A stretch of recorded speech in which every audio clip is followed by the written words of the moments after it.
Well, hello and welcome to the afternoon game drive, or the sunset game drive of this edition of the program. And you're coming to us out of Djuma Private Game Reserve, but myself and Brian wanted to show you some of the giants of the bush. We are sitting next to one at the moment, and this behind me is a termite mound from a Macrotermes termitarium, and is really one of the biggest ones I've seen in this particular area. Not the biggest one, but really one of the biggest ones I've seen. It's easily 3 or 4 times the size of this car and would take me about a minute to drive behind. And from one giant to the other, right here is where an elephant was sleeping. Can you believe it? Now, it might not look like much, but you can see that there's some flat spots around the termite, exactly where you're pointing at the moment. This area here, an elephant was lying and sleeping on, and they quite often use termite mounds to sleep because of their bulk. They lie on their sides, especially big elephant bulls will go and lie on their sides, and they will use the side of the termite mound to stand up again. So from what I'm reading from this sign, or from this tracking sign, is the fact that this was a group of elephant that came and was eating probably around this termite mound late at night.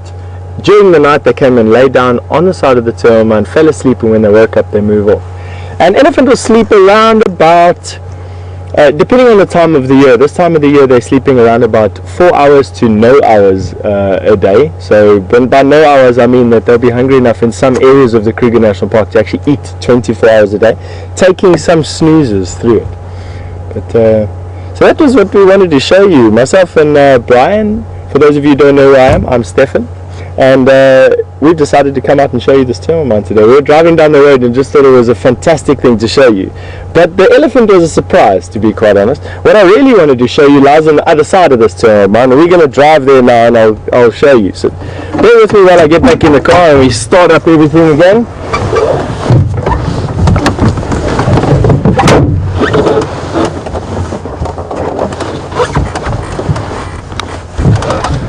Really nice to see that, I must be honest.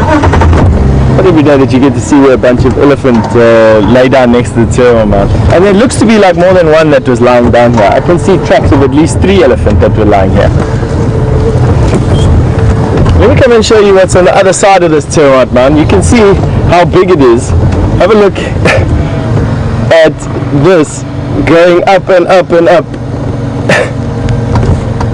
Easily double the height, and it's even taller than what Brian is, to be quite honest. And he's about as tall as a giraffe. Let's go around here and go and have a look.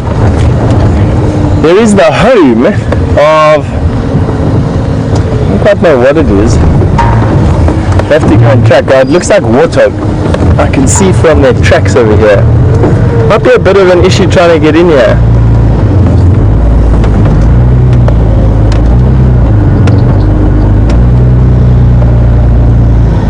I don't know if we'll be able to level the camera up, but there you can see a hole, just see a hole. That's a warthog excavation. But first of all, it started off as a aardvark, went into the side of this termite mound to dig out some termites to eat, and then what happened was either warthog or hyena found it and excavated it a bit further, and now from the tracks around here it looks like a warthog is living in it. Definitely still active. It's not the type of thing that you want to walk up to without looking or throwing a stone at it first, I'll be honest with you. They come shooting out your tusks first. We've got Brian hanging on over here like a cliffhanger. We had quite an angle to get up there, I must be honest. Anyway, so now at least we know that the warthog lives there.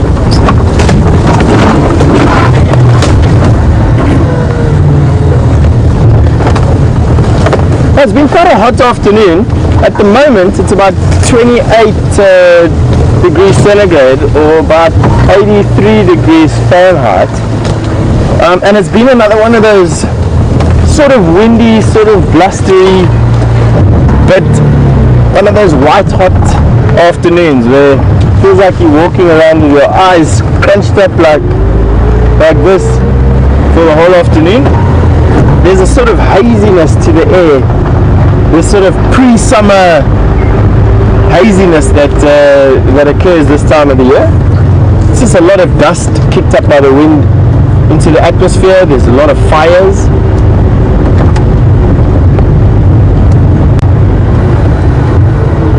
Now we've got something being dragged here on the floor, and I want to find out what it is.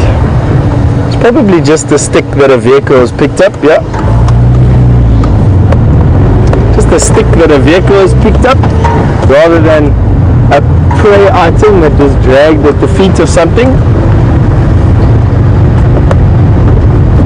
But it's always a good thing to check. You never do know.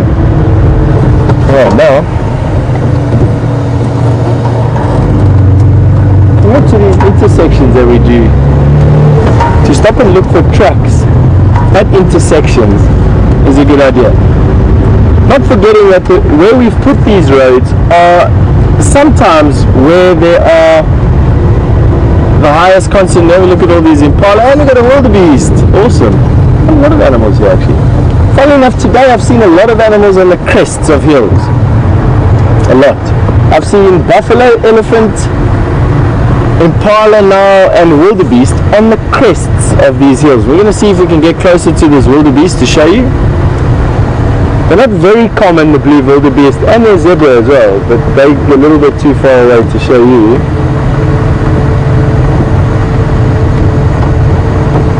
It looks like these crests have got some vegetation that is clinging on to nutrition,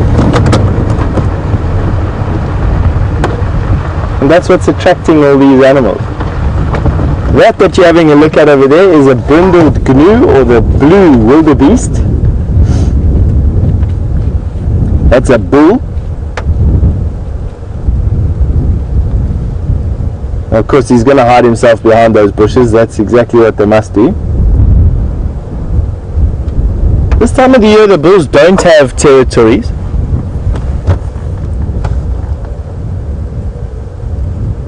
Let me see if I can get him into a better view for you.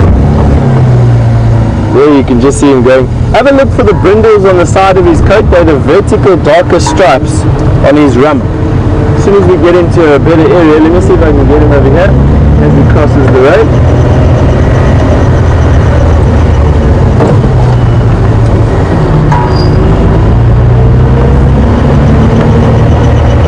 And our supreme endurance athlete.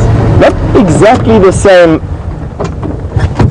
species of gnu that we found during the Great Migration in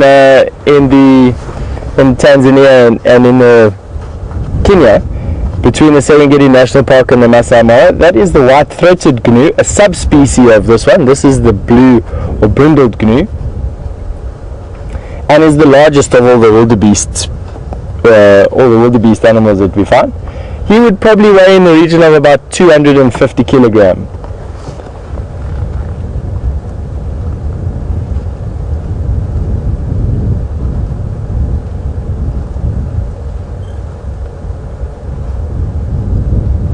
And definitely be on the menu for lion. I think the Sabi Sands is not home to too many wildebeest. The Sabi Sands is made up of a series of hills, undulating hills, and you can actually see it down the road in this direction over here. You'll notice that we go from where we are on a crest now, and you'll see that further down the road there's another crest, and further down the road there's a dip, and then another crest right in the background. That's called a katina, a series of repeating landscapes. And the Sabi Sands is made up primarily of this. It has a few permanent rivers in it. It has the Sabi River and it has the Sand River. And these drainage lines between these hill crests are basically the lifeblood of the reserve itself. But because there's no open grass plains between these hill crests, it's not really habitat conducive to open grassland species. So you don't find a lot of zebra here, we don't find a lot of wildebeest here for that particular reason. But what it is good for is leopard and lion and elephant and buffalo and everything else. So, you know, quite commonly you have people coming over to Africa thinking that Africa is one place, basically, that is of a uniform landscape, I would imagine. Very similar to how all the wildlife documentaries that I saw when I was a kid almost always included something about the migration in the Masai Mara, and I thought that the whole of Africa was nice flat grasslands with rivers in it, with steep banks and wildebeest throwing themselves off, suicidal jumps into crocodiles' mouths. But they're not. Africa is made up of a bunch of different places, bunch of tiny jewels, the Sabi Sands being one of them. And where we are at the moment, looking out in this direction, that's looking east, and we're looking into the Kruger National Park.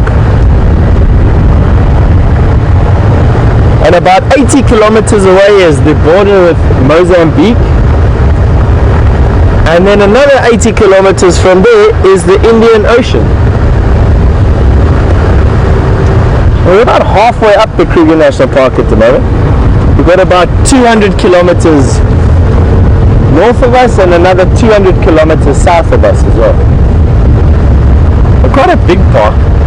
The fourth largest one in Africa, with the largest one being the Selous National Park in southern Tanzania, followed by the Central Kalahari National Park in Botswana. Both of them about 4 or 5 times bigger than what the Kruger National Park is. Really an enormous national park system.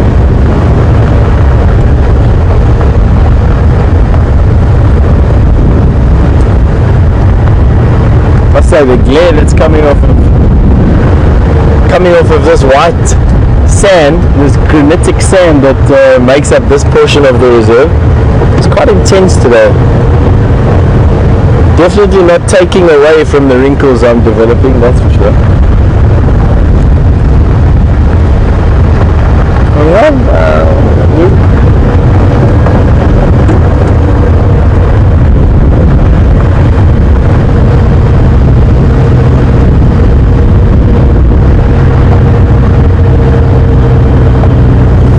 I've come to see this particular portion of the reserve because it houses, or it's home to 2 or 3 dams. 2 dams on our side of the cut line, on the side of the cut line that we can traverse on, and 1 dam that isn't. But all 3 of these dams are visited regularly by animals, and a place that I like to come and check at least once a day. So at least once a day I enjoy coming to do the 3 dams, or the area around the 3 dams, to see what has come into it. Lots of animals are coming here to come and drink, and therefore lots of predators are coming in here to feast on that. And I don't go too far away, but as we saw from the crest on top of the hill here, the prey species of animals are less than 1 mile away from the dam, and that's good. If I was a leopard, that's exactly where I'd be in. So that's why we've come here, find out what predators are hanging around here.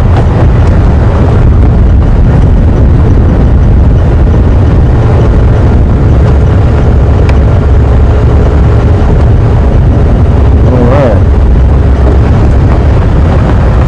Have a look at what's happened to this. I'm going to go back a little bit.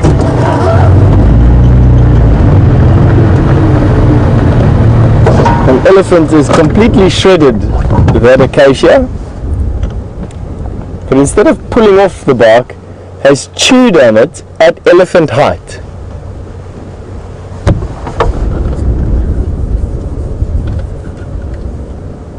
Isn't that amazing? So that tree will carry on growing, it's just been cropped. Now I'm sure you've heard, between myself and Jamie over the last couple of days, that almost all of the plant material that elephants are eating at the moment is made up of woody species of plant. Probably 90% of the plants that they eat at the moment are trees and bushes and shrubs, with only about 10% being grass. And this will shift completely over the next couple of months. By the time December comes along, the elephant will eat almost no trees and almost totally grass. But that just caught my eye, this. Obviously the top of the tree is being eaten but not broken off completely, and I can just picture in my eye this elephant standing at that tree, having broken off the branch with his tusk, putting his tusk out, grabbing the branch and breaking it off, and then putting it in his mouth or her mouth and eating it, and then stripping off the bark and walking away with the piece of the tree in his mouth or her mouth. That's what I can see. And because acacia's bark is so tough and so stringy, he walked off and the bark peeled off of the branch, leaving the bark behind, and he took the branch off, or she took the branch off and carried on eating it. So another one of those things where I'm picturing in my mind what these animals are doing based on what I've seen before and the signs that are left behind in their passing.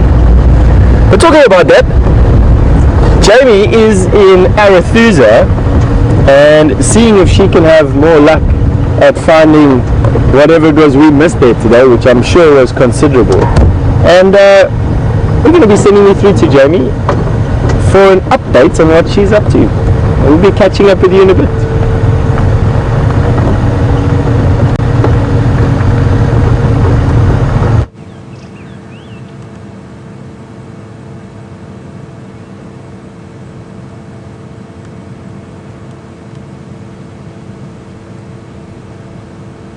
So from one eaten acacia to another, good afternoon everyone and welcome to the Sunset Safari. So at the moment, for those of you who don't know, my name is Jamie and I have Andrew on camera with me this morning. No, this afternoon. It's definitely afternoon now, judging by the temperature. So we're taking over from where Steph left off this morning. He had fresh tracks of a female leopard around this area that we've been very thoroughly checking. And then he also had tracks of a young male who was moving around through the drainage lines and we're starting to think might be Sundile. So at the moment I am where Steph had his last set of tracks, and unfortunately I can't seem to find them, and I think that might be just because there's been so much traffic on this road between when Steph had the tracks and where I am now. So I've done a big loop around the block and I haven't managed to locate anything. And my plan from now is to loop around to where he saw Sundile's tracks in the hope that it is Shadow and Sundile in this area and that they are moving together somewhere around the drainage lines. It is a very hot afternoon. I think that most animals are going to be seeking out as much shade as possible.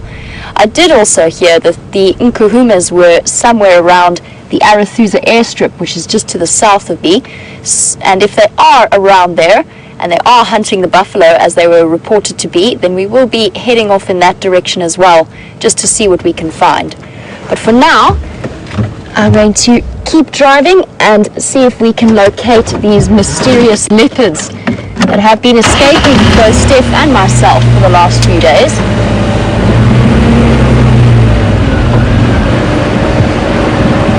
Ooh, I have a tree quiz for you. And I know that this is Brent's particular speciality, but I'm hoping that this little tree here will be a way of catching some of the more regular viewers out. And if you do have any kind of idea what kind of tree this is, I'm not going to give you too much of a hint. I will say that it is quite commonly found along the sort of the crests of an area, which is very much suited to where we are. It has one main stem and it is often fairly small because it is quite widely fed upon by things like elephants. But it has the one main stem that then lifts up and forks in a perfect way that this particular example has done. And it will reach almost up to my height, which is about 5'7", or even higher at times. I have encountered one or two that are taller than that. I'm going to grab you a leaf sample so you can have a look.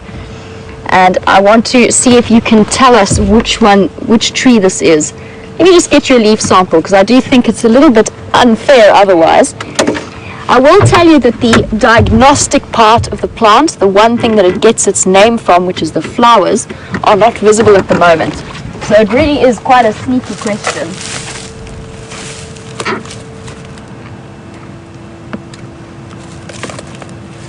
So a little sample for you. Tiny, tiny, tiny little leaves. They are compound leaves.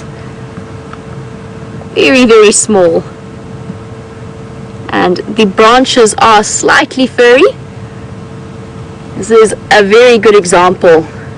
And I'm not going to tell you what it is. I'm going to leave it open for you to try and research. I think I might have caught you out. I did ask Brent before he left if he'd already asked the viewers this question, and I know that he hasn't. So I think, as far as I know, this is, or might be, a new tree for you all. So if you do have any ideas as to what this particular tree might be, you can send your answers through to hashtag Safari Live on Twitter, or to questions@WildEarth.tv. And if you are a new viewer and you're joining us for the first time, this is a live safari and it is interactive. So if you have any comments or any questions, not just relating to this particular mystery tree, then you can let us know, and we are very, very keen to hear from you.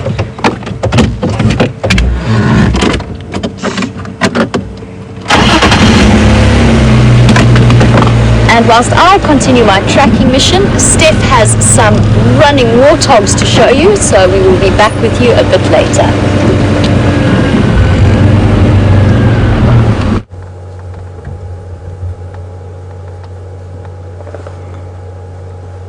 And here we have a warthog to show you. It's a male warthog, and I want you to see how I know that. Have a look just above his tusks.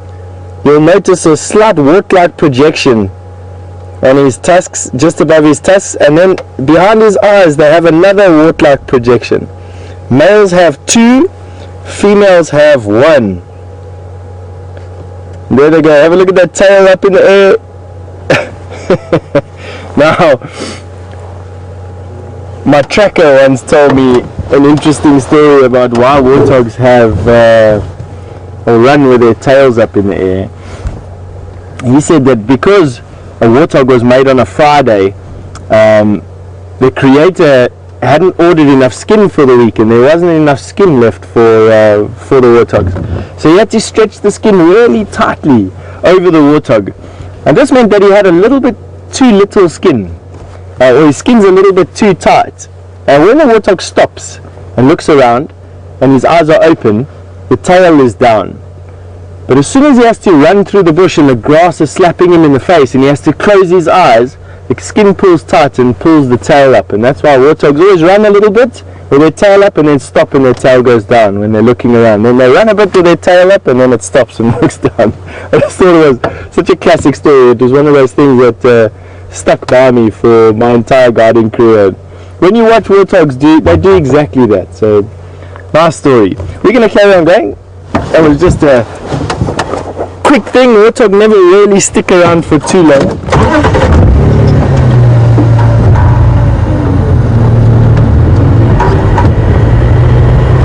Now warthog eat grass, very similar to scrub hares. They eat the rhizomes of the grass, or where the grass grows from. That on your lawn, the rhizome is just below the surface, and it's what the leaf blade comes out of.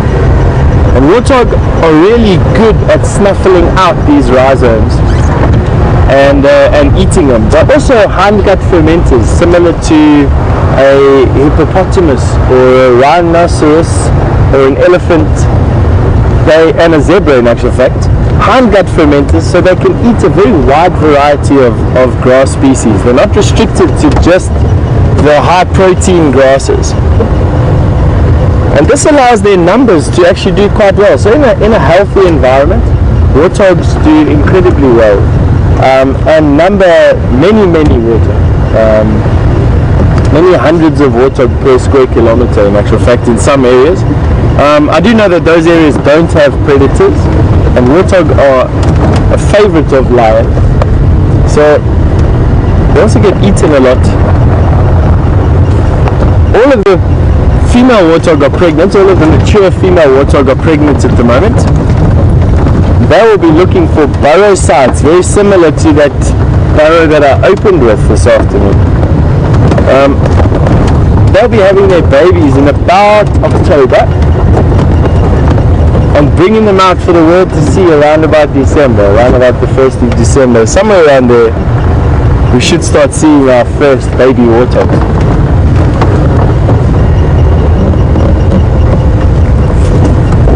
Here we have some kudu.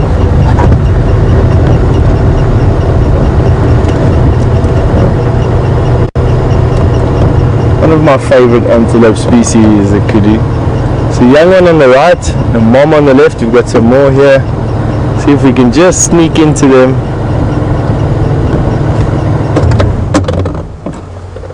And have a look.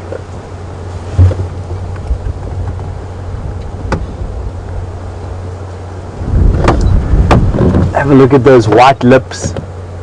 Diagnostic features, those white lips, pink inside the ears, their size. Oh, what a beautiful face. See, I'm not alone in being plagued by flies.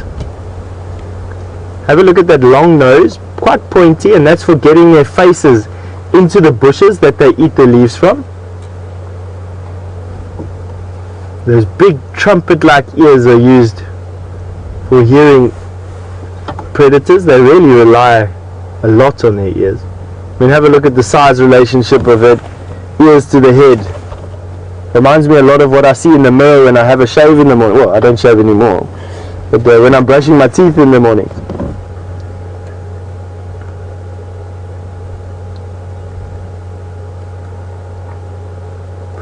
Really one of the most elegant, pretty of the antelope species. They live in herds together.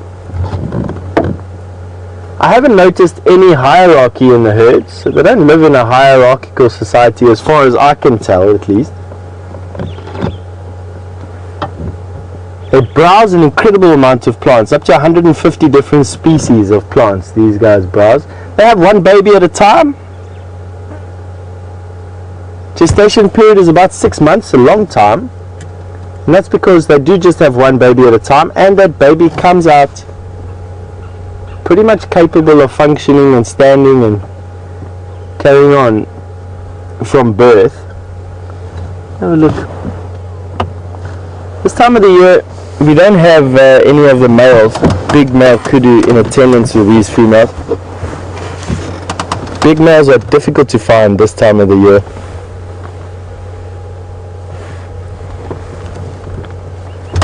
And melt into the bush once all these ladies are pregnant. Most of the mature females are also pregnant, similar to the warthogs.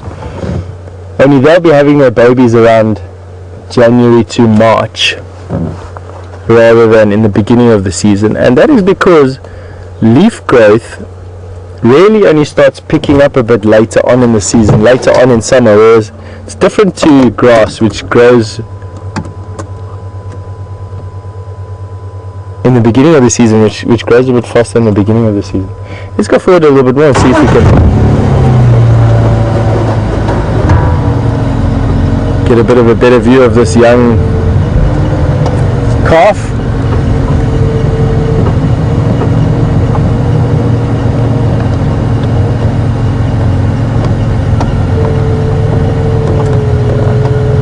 Unlike the warthog, kudu are ruminants.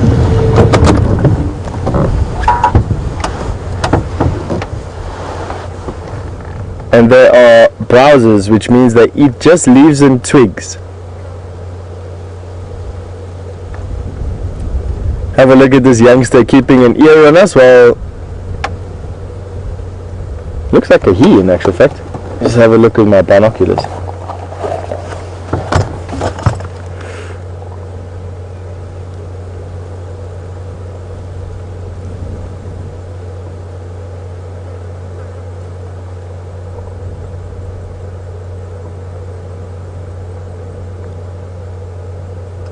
Difficult for me to say. And what's quite interesting is inside the ears there are just a mass of flies inside the ears. I don't know if it's flies or if it's ticks at the moment. I'm trying to have a look. That ear is clean. A little bit of dirt, but no parasites whatsoever. The other ear, however, has a bunch of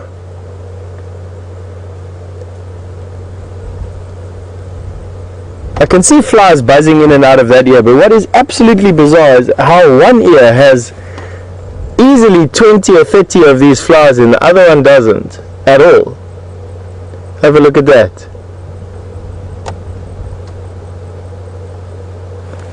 Can you imagine having the type of hearing that these animals have and then have a fly buzzing in and out of that? Must sound like an orchestra going on inside that head.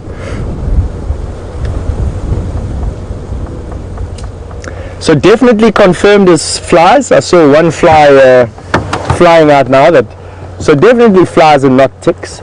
But I'm baffled as to why the flies would be sitting in one ear and not the other, unless perhaps the one ear's got a bit of an irritation and those flies are eating a secretion that the ear's busy making. I don't know. Flies are disgusting things.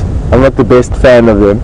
And it wouldn't surprise me that they're eating some other type of thing inside the ears over there, causing great discomfort to these kudu. Shame. But we're going to carry on going. I'm going to see what else we can show you.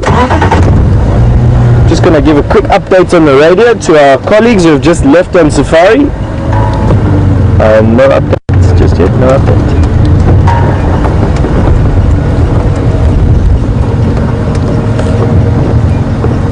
I'm glad we helped you.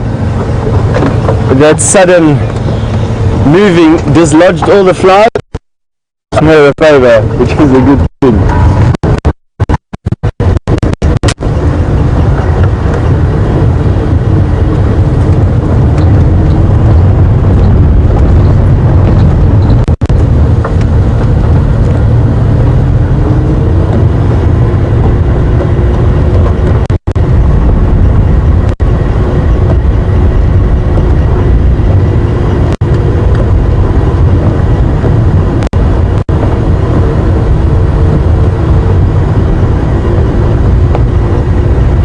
So Gerda has noticed or asked me a question, did I notice any blood on the inside of the kudu's ear? Gerda, that pinkish color that is inside the ear there is natural for the kudus. No blood. It goes from pink to red on the inside. When I was looking inside with my binoculars, there was absolutely no irritation in there. But this is what you're having a look at right now, is a little bee eater. Tiny little bird, but as big as your palm, and will be hawking bees and wasps and flies, thank goodness, from a perch. Now hawking means they'll go from a perch, catch an insect and come back to a perch. Now just watch this beta. It'll fly off way too fast for Brian to track probably. It's looking for bees. Bee flies past. This little guy will fly off of the perch, snatch the bee in the point of its beak, keeping, let's see if it comes back. Obviously it won't come back to the same perch because I predicted it. That is just a given. I don't even know why I said that.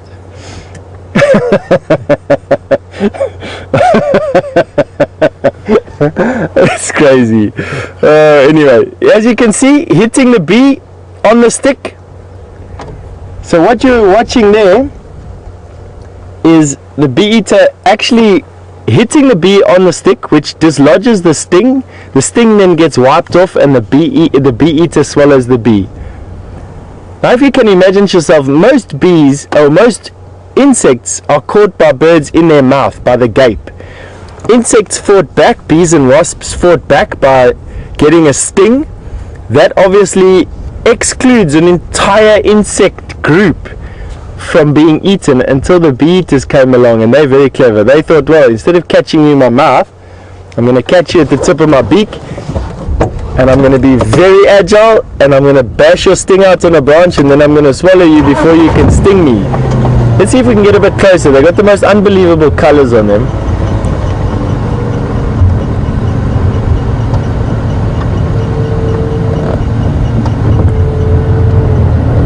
There's two of them on the branch where they landed. We're going to see if we can get them. I'm glad that one caught a bee. As you can see, that quick whacking on the branch, wiping off the sting. It's not every day you get to see that, I'll be honest.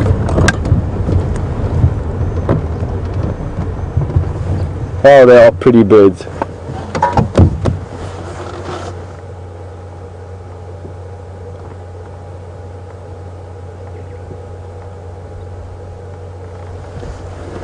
And obviously there's a range of bee-eaters out here, with the largest bee-eaters, the carmine bee-eaters, having the biggest and longest bills and are therefore able to catch the biggest of the wasps out here. These little guys literally just prey on bees and flies mostly.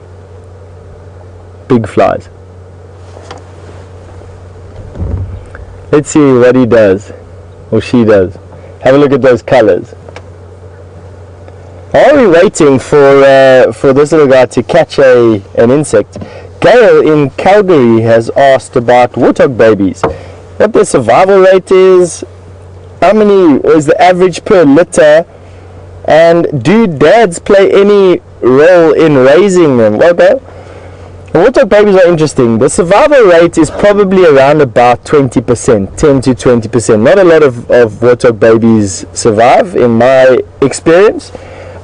I've seen up to 6 babies per litter, but I'm told that they go up to about 10 babies. It will be very difficult for a mother to hold on to 10 babies, I'll be honest. And the dads don't play any role in bringing them up. However,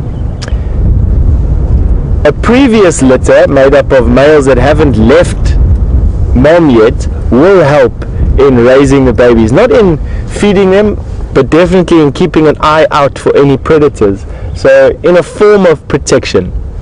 So while dad may not have too much to do with the babies, he definitely had his turn helping bring up his siblings.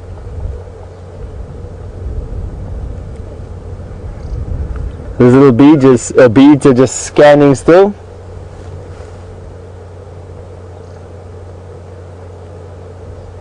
A tail going, really superb flyers. To watch a flock of bee-eaters in the air is just something incredible. Let's see what this one does.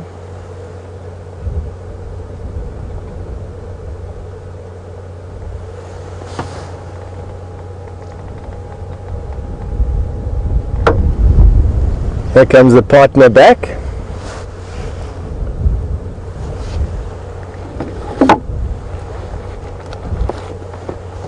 Actually give me some time to quickly have a look in my bird book and actually see what the difference is between male and female, if there is even a difference.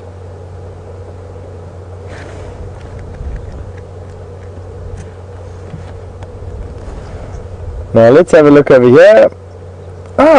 This is an interesting fact. We're looking at the world's smallest bee-eater. Can you believe it? A world first. A world's smallest bee-eater is what we're looking at the moment. Wow.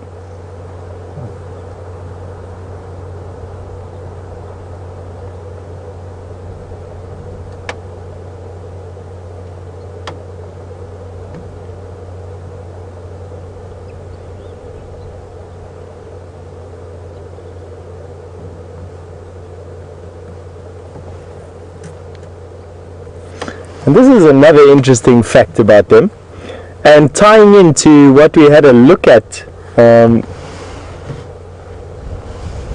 I opened the show. We were right next to a massive termite mound when I opened the show, and into the side of that termite mound was an aardvark burrow that had been excavated by some warthogs. And in my book it says that the nest tunnel, because these birds dig a tunnel into the bank of a cliff or into the bank of an excavation, they use their bill and their feet to kick out this tunnel. The tunnel is excavated by both birds in the ceiling of an aardvark burrow. Can you believe that? Wow.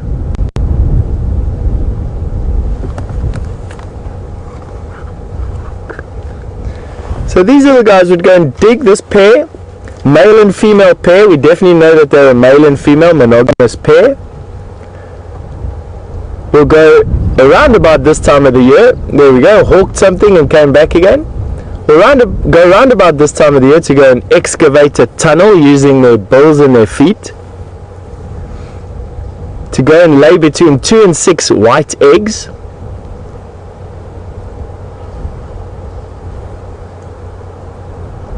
In the nest or the den of an aardvark. That is incredible.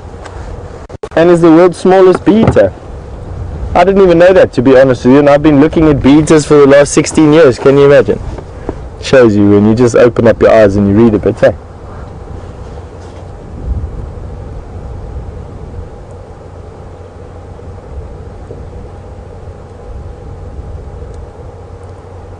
Still just scanning the sky.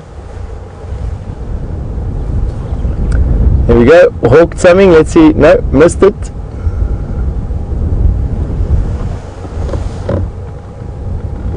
Tough to see in the screen there, let's see if we can get a little bit closer. Just for interest's sake.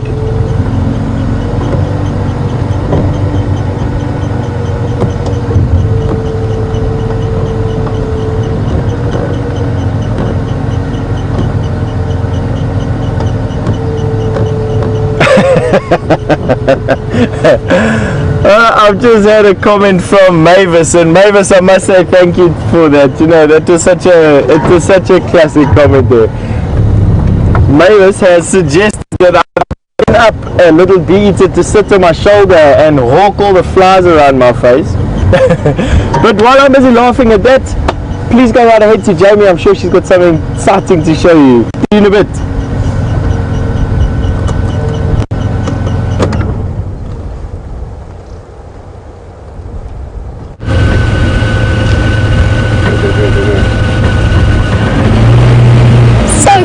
Welcome back, and we've just been checking around Arathusa Dam, and we spotted some elephants on the western side of the dam wall. So we're just going to try and make our way in there, see if we can get a nice visual of them. They are tucked away in the drainage line, but it will give us a nice opportunity to see them. Hopefully we can find a really nice visual.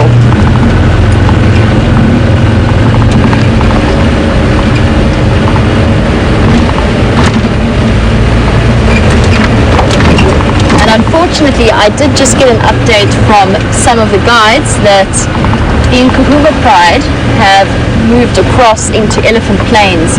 So just across our boundary, they've been following a very large breeding herd of buffalo.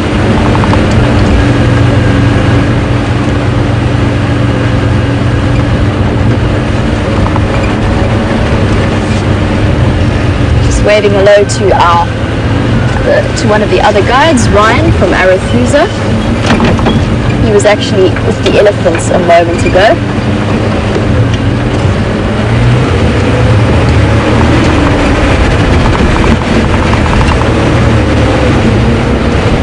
So let's just try and tuck our noses into the drainage line here. See if maybe we can get a visual of these eddies.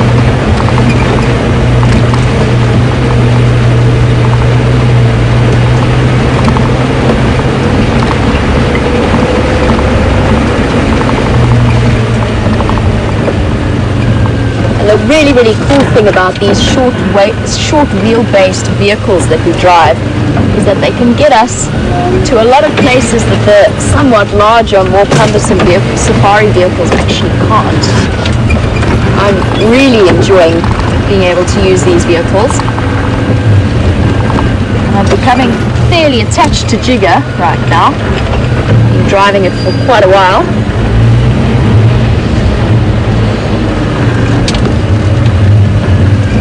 Hello, Ellies. It is a very warm afternoon, and they've decided that the best way to deal with that is to tuck themselves into this drainage line.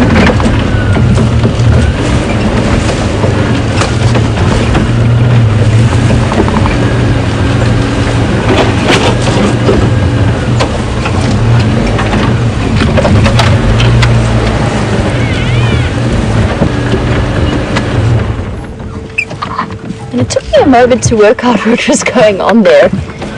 But there is a little baby just tucked away in front of Mom. I couldn't see it so clearly at first, but there it is. And this looks like the same little group that Andrew and I were with yesterday afternoon on the sunset safari, where we made a slightly brief, unknowing cameo appearance. And I'm almost certain this is the same group. If the female turns to us at some point, and if she does have a slight nick in her right ear, quite a round nick, sort of between the middle and the bottom, same group. But I'm fairly certain that it is. And there's that young male who was just a little bit cheeky when we first came in. He's obviously relaxed quite a bit now.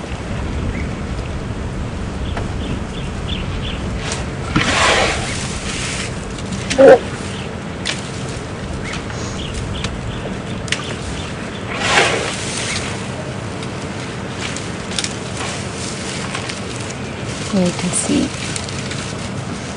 that how bare that ground is. Mom's obviously been using her feet to dig around, and so is the baby. She's currently munching on the grass at the base there. I thought for a second she was eating the spike thorn that's in front of her, but she doesn't seem to be doing that. She's actually kicking up the grass in the area and getting hold of some roots at the base.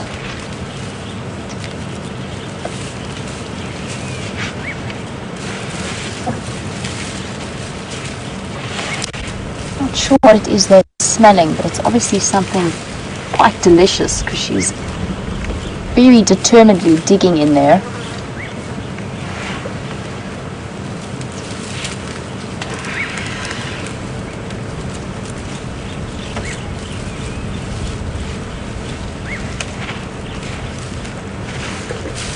You can see the younger elephant is sniffing with his trunk, and then in places where he finds a good spot, then he uses his feet to dig.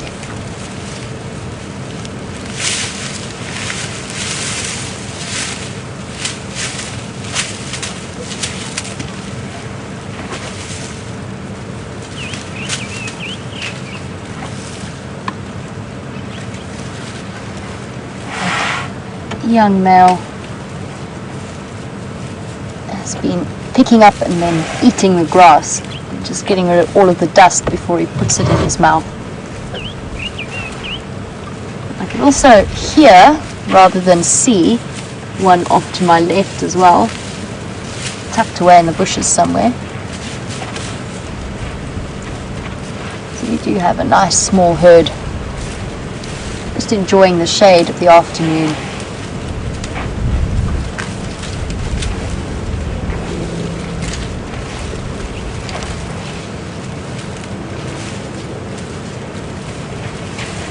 Still digging away. Baby's trunk immediately goes in there to sniff for whatever she's after.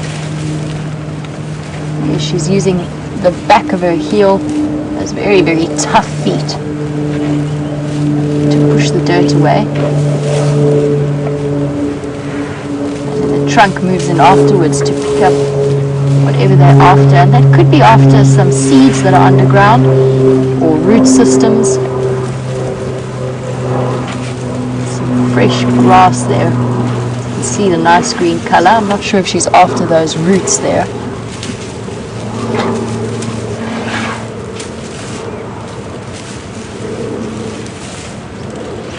And the little male seems to think that this is far too much effort. It's just been grabbing at the grass.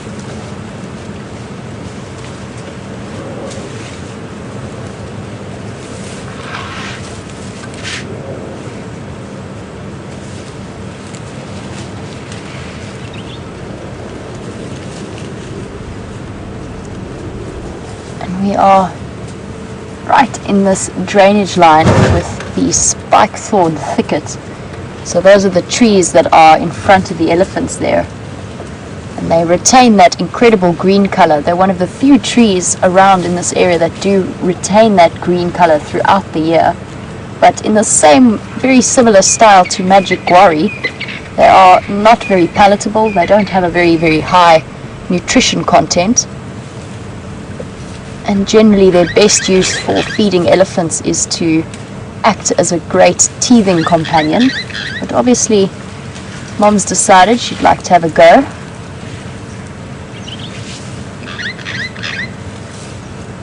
And elephants are one of the few species that will actually regularly feed on spike thorns, which is one of the most important reasons why elephants are such keystone species, because spike thorn plants are what's known as bush encroachment species, and they do often grow in clumps like this at the expense of other vegetation, and elephants play a very crucial role in keeping their numbers down.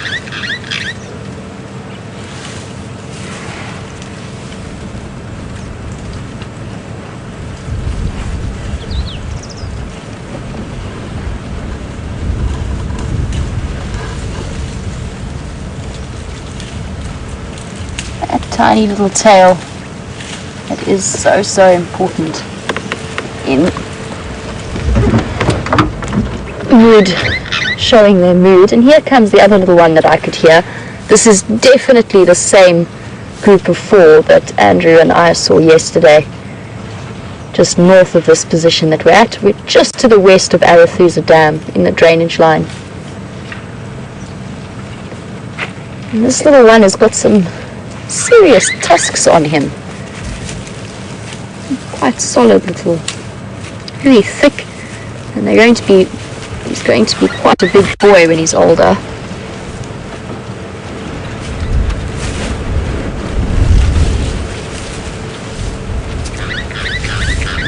Now I'm sure that these 4 are not alone. There must be the rest of the herd either somewhere close by or maybe a little way away. It is very unusual to see a female alone with 3 youngsters like this. They definitely can't all be her offspring. The little one on the right is definitely her son. We did see him suckling yesterday. But as for the other 2, I'm not too sure. They might have strayed behind a herd, been a little bit slower than the others, and are just staying together until they find the rest of their herd.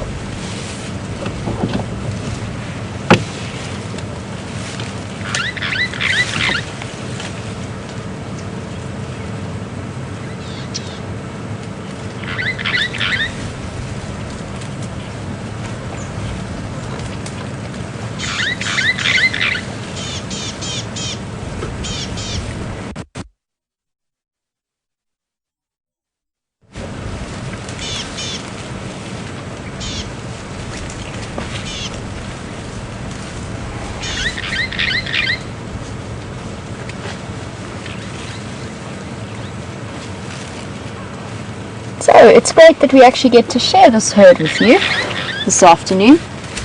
We didn't manage it yesterday, but I'm glad to see. I'm still waiting to see that female's right ear. She hasn't turned around nicely for us yet, but I'm sure it is the same group. It's definitely the same group, eh, Andrew? I think so, yeah. Hello, little one.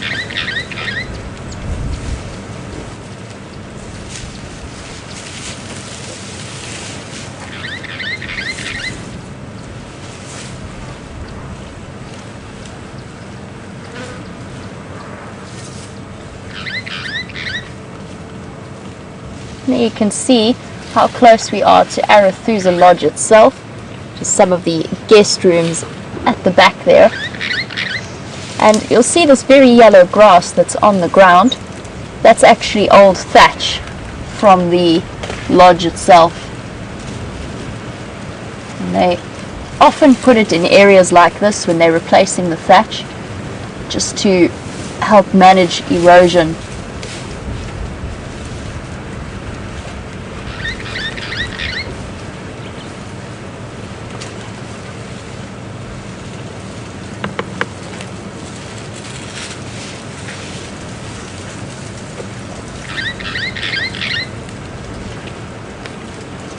And he's currently eating the most common grass species in the world, to the best of my knowledge, the Phragmites grass, or the reed grass,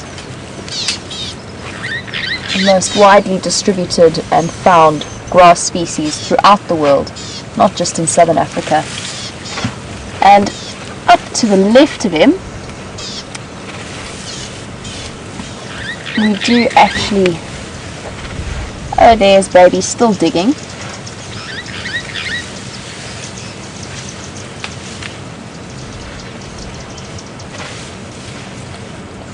Still digging away. And if we just move up and to the left of that one young male, there is a kingfisher on the branch just up to the left of him. It looks like a brown hooded. I'm just going to get a little bit closer and have a look. Yep. Very, very sweet. And as with a lot of the kingfishers that we find in this area, the name kingfisher is actually quite deceptive, because only 1 or 2 of them in this family are actually fishers, so that they actually feed on fish. In this case, this particular kingfisher is an insect eater, which is why he's hanging out with this elephant herd as a way of catching the insects that are disturbed, in the same way that fork-tailed drongos do. And Mom did that low rumbling call that I absolutely love, and he's just telling these 3 young boys that it's time to move, quite possibly towards the water to have a drink. So we'll stay with them for a while, and I'm not going to get between her and her little family.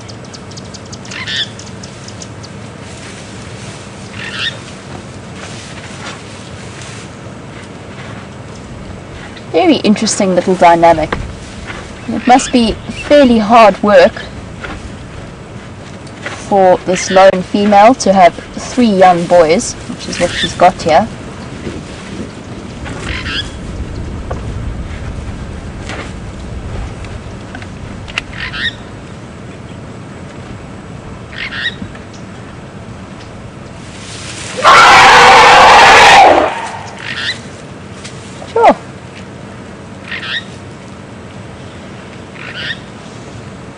So that young male just took the opportunity to bully the baby, and here comes Mommy running in response to her youngster's scream.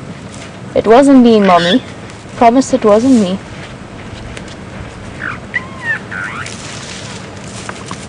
It wasn't me, Mom. It wasn't me, I promise. It's okay, your baby's fine. Your baby's fine.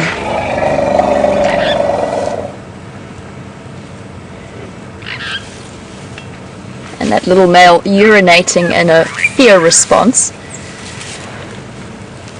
So he took the opportunity. He thought Mommy was far enough away to bully her baby.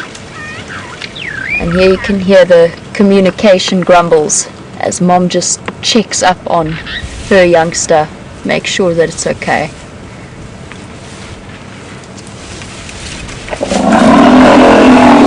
You go. That youngster quite literally just told on, or snitched on, the little male, and he's in trouble now from Mommy. It's interesting. How did the mom know it was that one and not the other one's fault? That was very interesting. Andrew raises a very good point. She looked at us because she thought we might have done or been responsible for that. It wasn't me, Mom. It wasn't me. All right, Ma. Okay, Ma.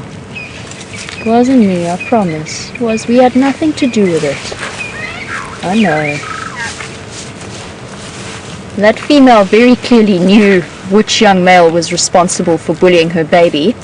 And I honestly believe, honestly, that the baby actually indicated to her where the fault lay.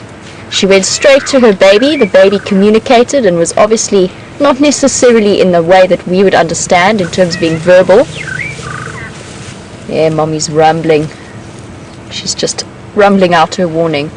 But I think the way that the baby was acting towards that young male who had bullied him immediately told Mom who was responsible for that scream that we heard.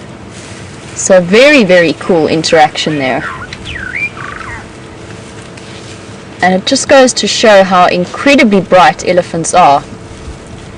Because if we had been responsible for that reaction from the baby, if we were a little bit too close, made it a little bit uncomfortable, you can be absolutely certain that Mom would be showing the same reaction to us as she did to that little elephant. And she very definitely came up to us. It was not aggression. It was, listen, I'm bigger than you, and you better not mess with my baby. Warning signs.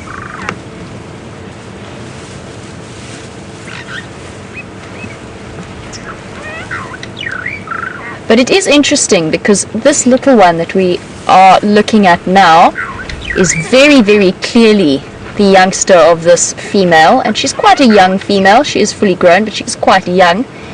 And as I mentioned before, I do not think that these other two young males are her offspring. So we do have this funny little herd dynamic where we've got a mother and calf, and then two slightly older males, probably around, I would say, 7 to 8 years old in the case of the oldest one. And Mavis, you were wondering why it is that the mothers of these two young males wouldn't be necessarily looking for them. And there is a chance that the mothers are looking around for them. It is fairly common for elephant herds to splinter off and then come back together, especially in the dry season where they are sort of really stretched for resources and they have to spread out their feeding area much, much further. But these two young males are old enough now that their mothers would have had... Now, don't you start. I don't want your mommy coming to talk to me because you've caused trouble. But I do think that the mothers of these two young males would already have had other calves. Now look here, I wonder if this little one is going to go and cause trouble with another male and then squeal when it gets its comeuppance, and then mommy will come running back to rescue him again.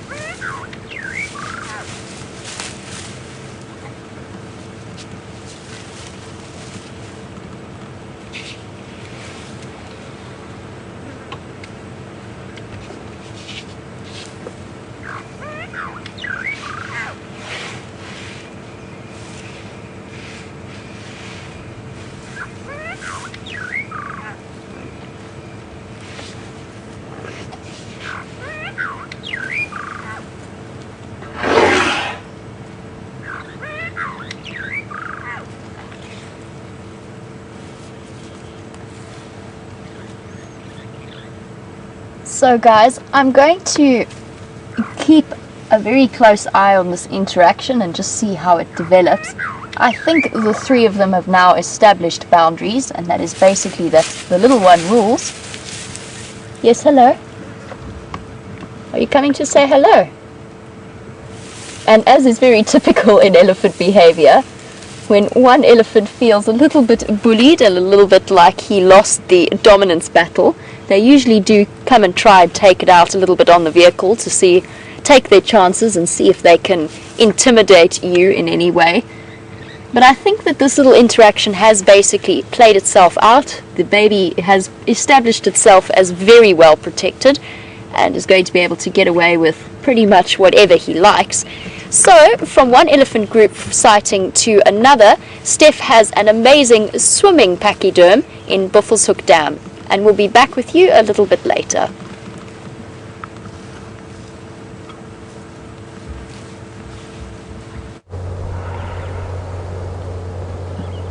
And from one very interesting animal to elephant interaction to another, this is an Ellie having a bath. Can you believe what he's busy doing? Just like we spoiled for choice at the moment. Have a look at this. Having an absolute whale of a time.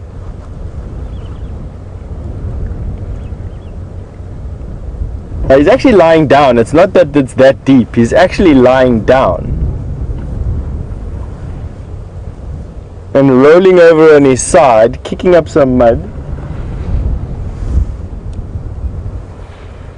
I'll have a look. Maybe he rolls over again for us. Cooling down after a hot day. Just one patch on his back that hasn't managed to get any water.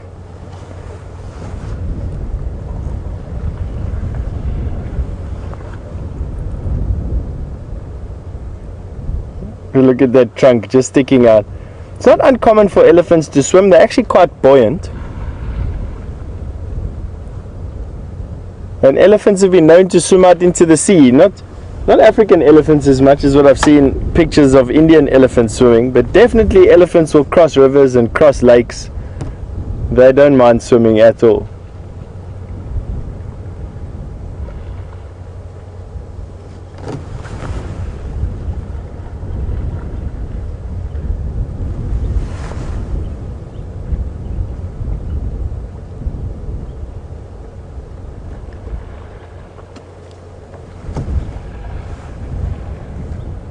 There is actually a hippo in here as well, right at his face. Yeah,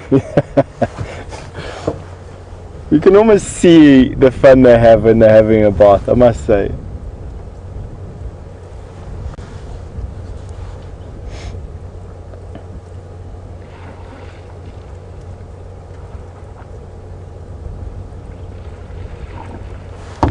Washing out his mouth. Now that his skin has been bathed, he can now spray his mouth clean.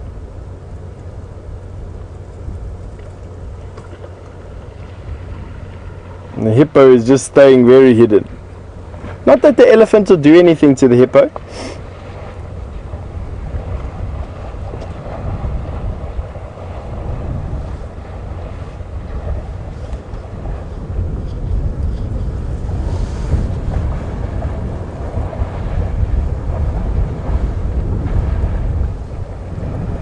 Have a look at the color of that water, that green water. It actually looks a lot cleaner than what it in fact is. I mean, that green that it is there is just an algae bloom. Still quite a lot of water in here in actual fact.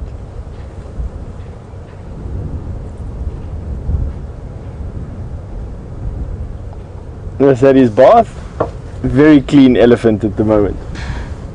And that was the hippo blowing.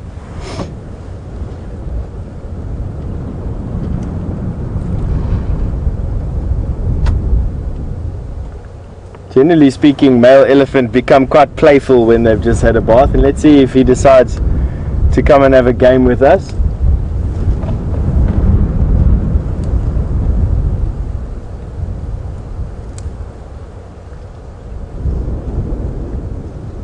Have a look how quickly he will go from a shiny wet elephant to just a damp elephant. Testimony to how dry it is over here. He's having a scratch. He's scratching his ear with his trunk and he's scratching his leg with his foot. Just showing us a bit of a trick.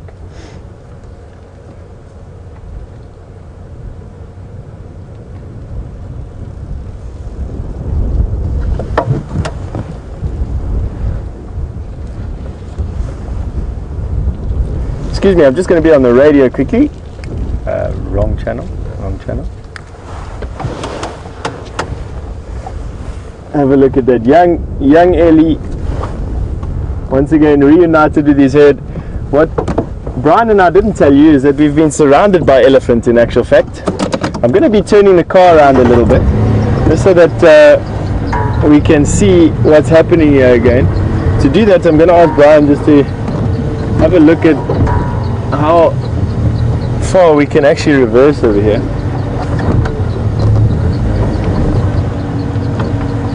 Trusting Brian to reverse for me over here. Go all the way down here. Can I?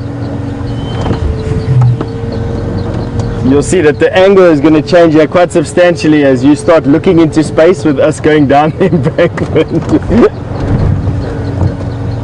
Alright, we are pretty much eye level with elephants at the moment. Quite a unique position to be in.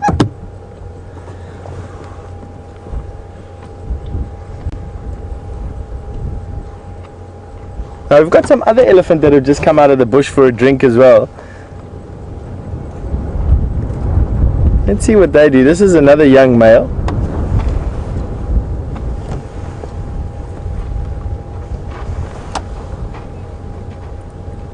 Might be from the same herd. He was just taking his time coming out of the bush.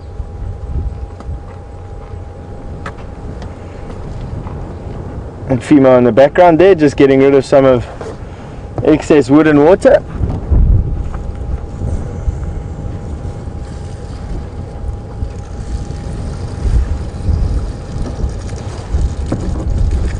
They only really are able to digest about 20% of what they eat, and it's important that that happens. Elephant really, part of what they do is, have a look at this guy now. He's actually trying to have a sand bath, but because the wind is blowing so much, the sand he's throwing on himself is actually missing himself. We're going to have to go back onto the road here because we've got one elephant bathing, we've got another one. Let's see if we can do it.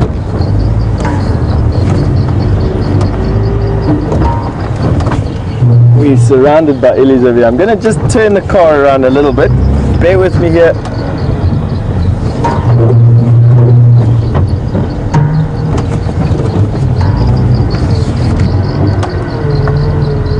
We've got another entire herd going to come down here to drink.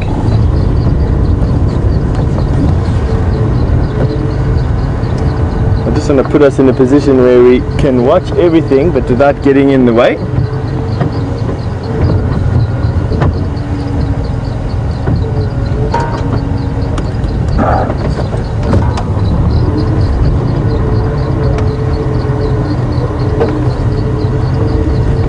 Alrighty. So while we're waiting for these elephants to come down, and while we're having a look at this, we did get a question a little bit earlier that I'd like to address now from Maggie, who was wanting to know if kudus can have twins, and that she's actually seen kudus have twins before. She took a photograph in the Kruger National Park a couple of years ago, and absolutely, Maggie, almost all animals can have twins. It's not common for a lot of animals to have twins, but definitely kudu can have twins. Elephant can have twins as well. Have a look at this. We've pretty much got illies here. Have a look at this elephant trying to drink here. Sorry, Brian, I don't mean to. We've got a young elephant here that's trying to drink from his mom.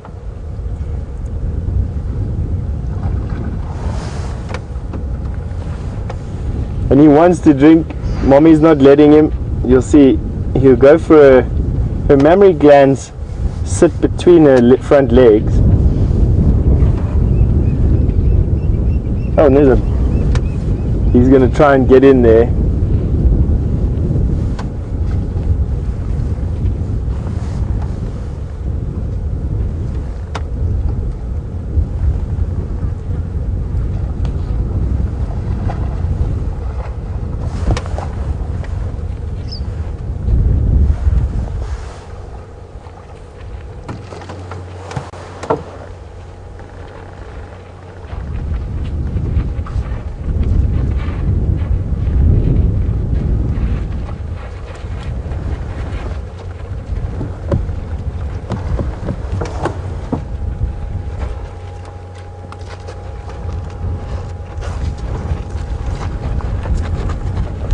Well, I can tell you that that's never happened before, having an elephant right underneath our car like that. I mean, that definitely. We've got some more elephants. Excuse me, just trying to get out the way.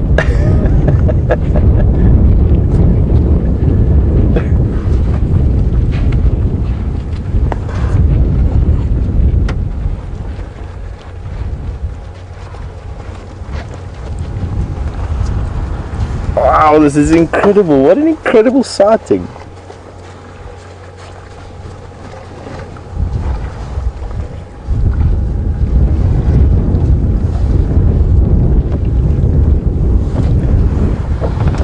Now you'll notice that green water, we weren't the only people to notice it. Safari has also noticed that there's some green algae in the water and is wanting to know if it's poisonous. Safari, I can't really say. I doubt that it will be poisonous enough for elephants to die from it. I don't think that you or I could drink this water without getting a bit sick. But definitely seems to be okay. I mean, there's a lot of footprints of various animals around here. We're not finding dead animals around this water, so I think it's okay. And then Linda in Shelbyville, Illinois, has asked us if elephants will eat pond weeds and pond grasses. Absolutely. Elephants will eat almost anything, to be quite honest with you. They are supreme vegetarians.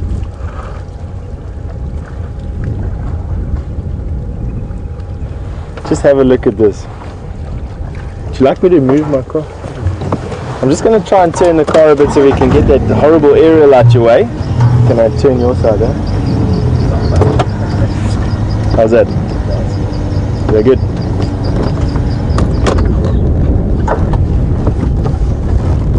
We're just on a very skinny embankment here, and it's taking a bit of a team effort so that we don't roll down on top of these elephants.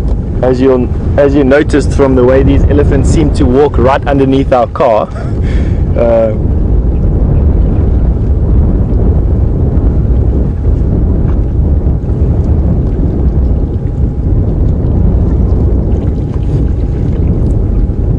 Hello everybody.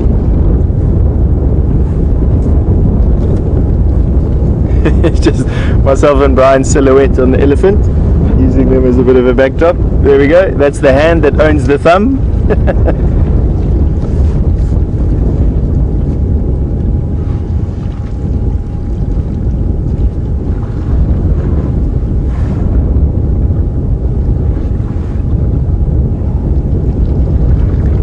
Now, for those who are watching this show or didn't have the pleasure of joining us this morning, yesterday, excuse me, elephant drink at least once a day. An elephant this size will drink about 150 liters of water a day. And they are water dependent. Elephant can't move far away from water. However, far is a relative term. They come back and drink it every single day at least. Here comes this little guy again. You can see how steep the bank is. He's not quite fitting on it. We have got many elephants coming down to drink. We're literally surrounded by elephants at the moment. I don't know how many are around us. We've probably got a good 30 or 40 elephants around us at the moment. Let's see if this little guy actually uses his trunk or is just copying. It takes them a long time to learn to use their trunk. I think he's just copying. Definitely less than a year old. Have a look at that little guy. Oh, cute, man.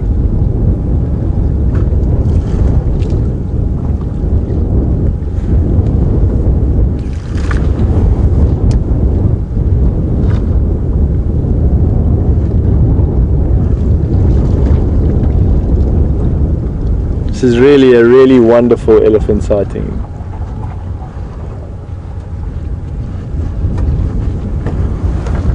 See that this bull elephant is a young bull elephant, lost his tusk, and that could happen for a variety of reasons. Usually in elephants bigger than what he is, it can be in fighting.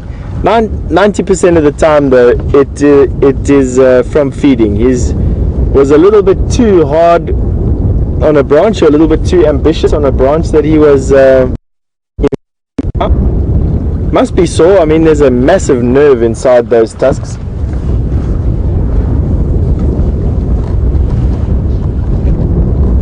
It doesn't seem to affect elephants too bad, I'll be honest. I've seen many elephants with one and even no tusks.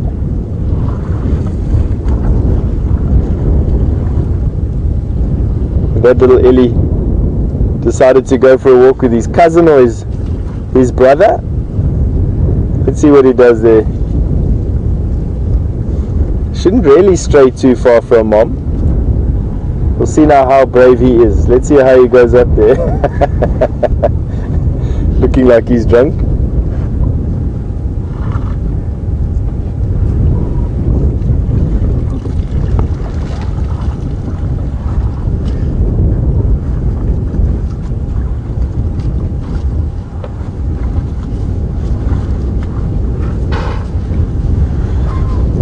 There you go. Watching an elephant climb an embankment. Why they choose the steepest part, who knows?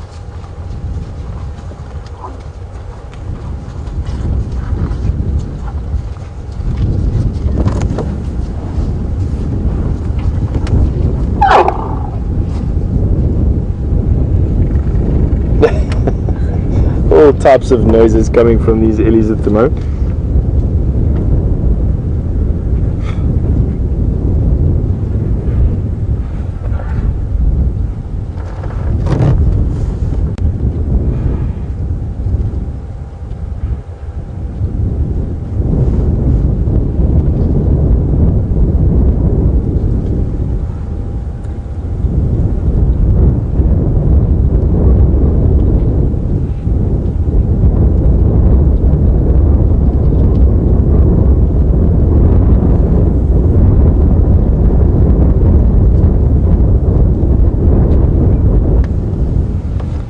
See, that little guy has finally managed to get a drink.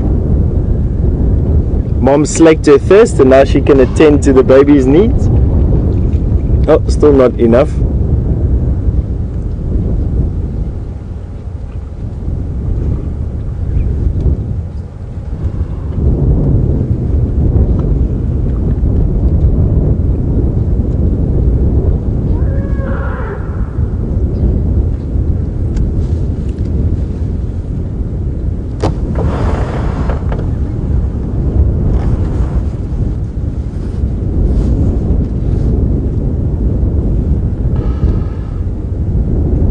Trying the other side.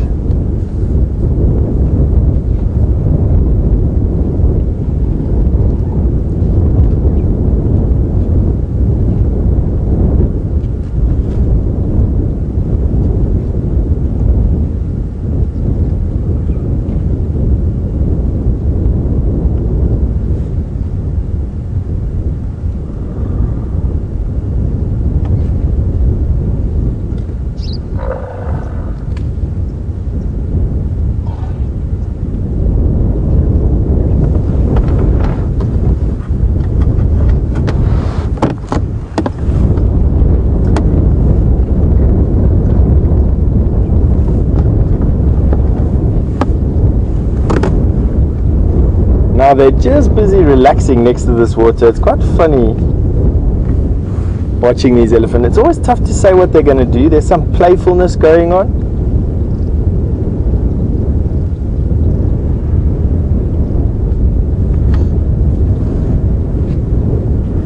And watching that little one over there, watching him play with the grass and play with his brother. Look, they're grabbing his tongue. Ginny Dahlberger has asked, approximately how old will this little guy be when he's weaned, or any of these babies? Now, it's quite a far-ranging estimate. It's between 3 and 8 years that elephants are weaned, but in general they are weaned just before the mom has another baby. So that's why the process takes so long. So just before the mom has a new baby, the previous baby is weaned. I think that little guy's going to chase that bird. Well, that little elephant over there is going to chase that blacksmith lapwing.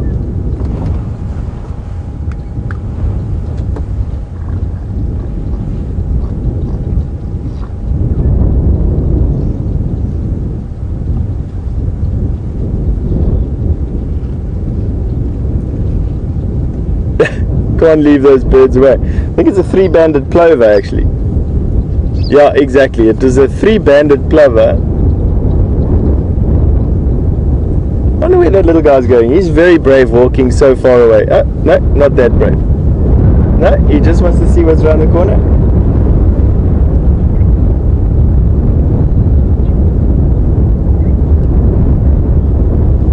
Most young elephants won't be far away, and literally won't be without touching range, without. And this little guy's walked all the way to the other side of this dam to have a drink there. I think he's feeling free. Where are you going, little guy?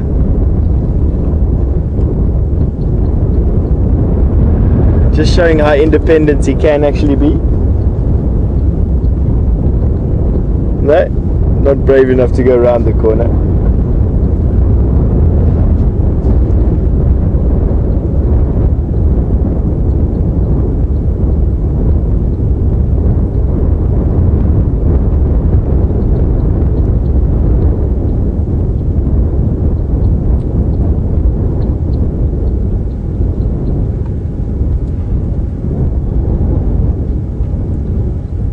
last rebellious mouthful before mom calls him back.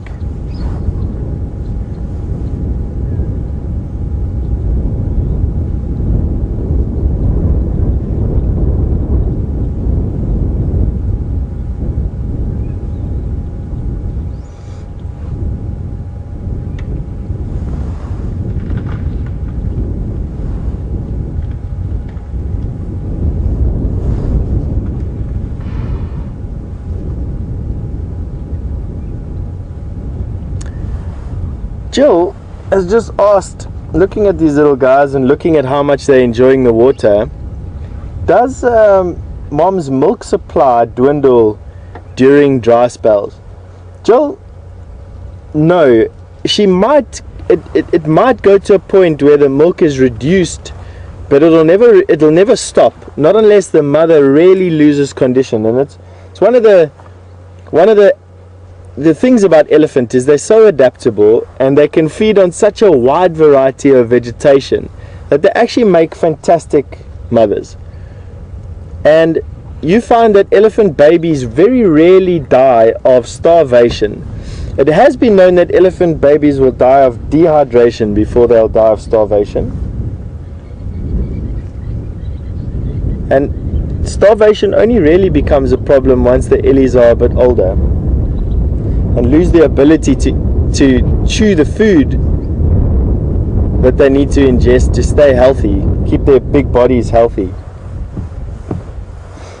Now these two teenagers have been slowly but surely wrecking every single tree on that island since we got here.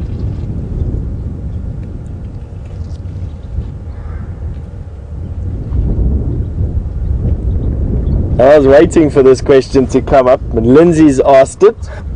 How do baby elephants get water if they don't yet know how to use their trunks? Lindsay, it's a good question, that, because they only really learn how to use their trunks from about 6 months old, and it takes them many years to get to grips with their trunks. Lindsay, they will actually fold their trunks over the top of their heads and dip their faces into the water and drink like that. So they'll fall onto their knees, put their faces in the water, and then drink with their mouths and not with their trunks. It's quite funny to watch, actually. Shame, and they look so vulnerable when they do it.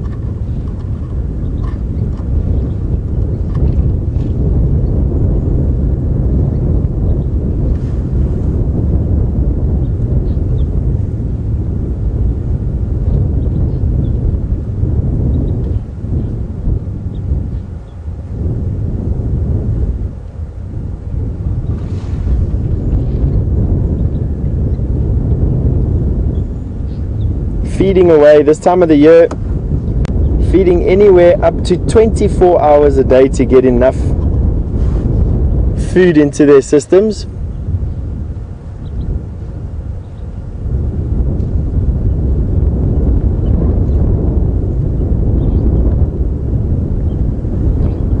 That'll reduce quite drastically in the wet season or in our summertime. There'll be so much vegetation around, they'll spend a lot more time traveling to specific feeding spots, specific fruit trees. The matriarch of this herd will know exactly where special trees or special fruit are and special mineral deposits that she was shown by her mother, and she'll take her herd there and they'll go and eat that. I even knew of an elephant that did an 80-kilometer round trip to go and feed off one specific marula tree. Can you believe it? Fairly common tree around. All of the marulas were bearing fruit, but this specific elephant went to a specific tree just to go and eat that fruit. Don't know what she did on the way there. She might have done something else. Visited a friend, or who knows what they were doing.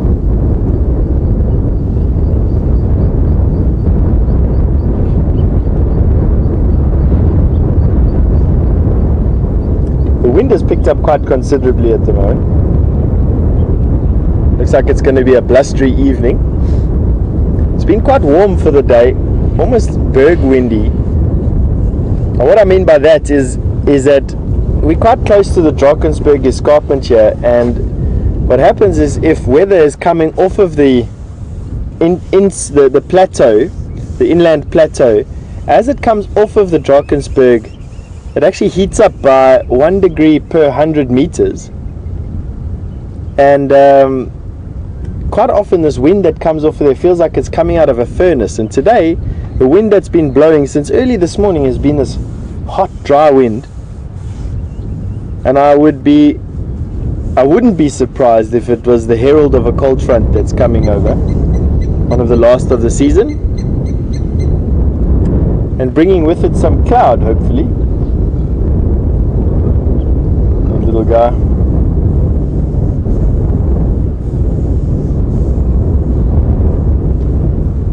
Off to go and cause some mischief somewhere.